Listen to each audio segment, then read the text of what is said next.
Bonjour. Après sa conversion en 1206, François d'Assise crée une fraternité de compagnons, de pénitents vêtus d'une robe brune, mendiants et prêchant. Leur but est l'imitation de la pauvreté et des souffrances du Christ.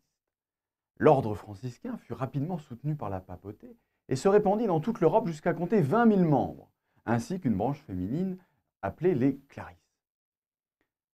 En France, on les appelait les cordeliers à cause de la corde qu'ils nouaient autour de leur robe brune. Euh, ils s'implantèrent assez rapidement dans le Haut-Dauphiné médiéval. Déjà en 1217, François lui-même avait eu le projet, avorté, de passer les Alpes pour venir prêcher et installer des frères dans le Haut-Dauphiné.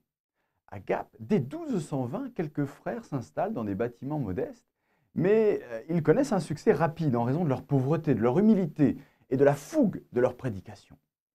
Ils prêchent la pénitence, ils prêchent la charité et ils prêchent l'humilité. L'église des Cordeliers est installée en périphérie de la ville, loin des murailles, dans une zone populaire peuplée de marchands, de domestiques, de mendiants. Il s'agit de l'un des premiers couvents franciscains du sud de la France. Ils eurent une influence sur la piété locale, puisque les legs pieux se multiplièrent en leur faveur. Les mourants, par testament, leur versèrent de l'argent pour des anniversaires, on leur demande des messes pour des défunts, on a confiance dans leurs vertus. Avec cet argent, ils nourrissent les pauvres, et souvent on demande à être enterré dans le cimetière des Cordeliers, en bordure des murailles. Au XIVe siècle, l'église des Cordeliers est dédiée à Saint François. Et dès le XIVe siècle aussi, on fonde dans cette église une chapelle à Sainte Catherine. Au milieu du XVe siècle, il crée une confrérie de pénitents blancs dans le but d'accompagner les fidèles laïcs dans leur dévotion par des processions. Et il crée une espèce de relais de prière pour les laïcs à qui il propose un comportement vertueux plus strict. Les franciscains prennent très vite une grande importance morale, spirituelle et même politique dans la région.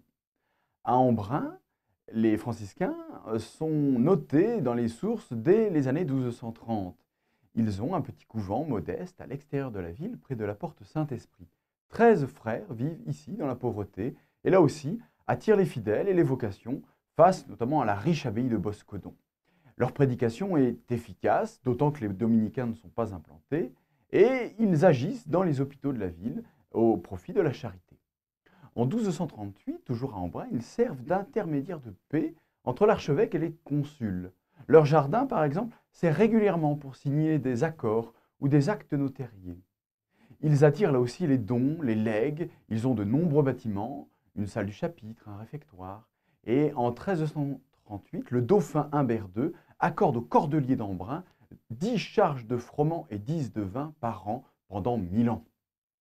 Les très bonnes relations entre les franciscains d'Embrun et l'archevêque expliquent qu'ils peuvent manger à sa table, ils ont une invitation permanente.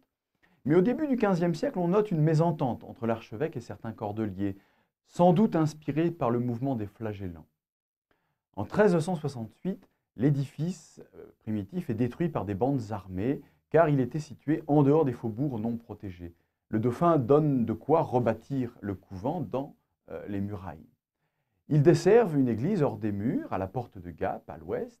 Ils restaurent l'ancienne église, grâce notamment à de nombreux dons qui vont leur permettre de réaliser des fresques. En 1447, la nouvelle église des Cordeliers est dédiée à Embrun. À Briançon, les franciscains sont des acteurs zélés de la mission. Ils multiplient les couvents. En 1366, l'archevêque demande que les franciscains s'installent à Briançon et le pape les autorise à fonder un couvent en Valouise, notamment face à la présence des Vaudois. En 1388, 25 frères s'installent à Briançon. Ils sont bien accueillis car il n'y avait pas de couvent de prédicateurs ni de moines dans la ville. Le juge majeur du Briançonnais facilite leur installation à Briançon pour lutter contre l'hérésie, en accord avec l'archevêque. Le gouverneur du Dauphiné les prend sous sa protection. Pour toutes les autorités locales, les franciscains représentent, avec l'Inquisition, l'une des clés de la conversion des Vaudois, l'Église utilisant des méthodes à la fois coercitives et pacifiques. Les franciscains sont chargés des méthodes pacifiques par la prédication et par leur modèle d'humilité. À Briançon aussi, ils fondent une confrérie laïque de marchands et qui va avoir un grand succès. Mais le couvent restera pauvre et sera en concurrence notamment avec le clergé local, séculier, qui voit ses ouailles partir chez les franciscains. À très bientôt.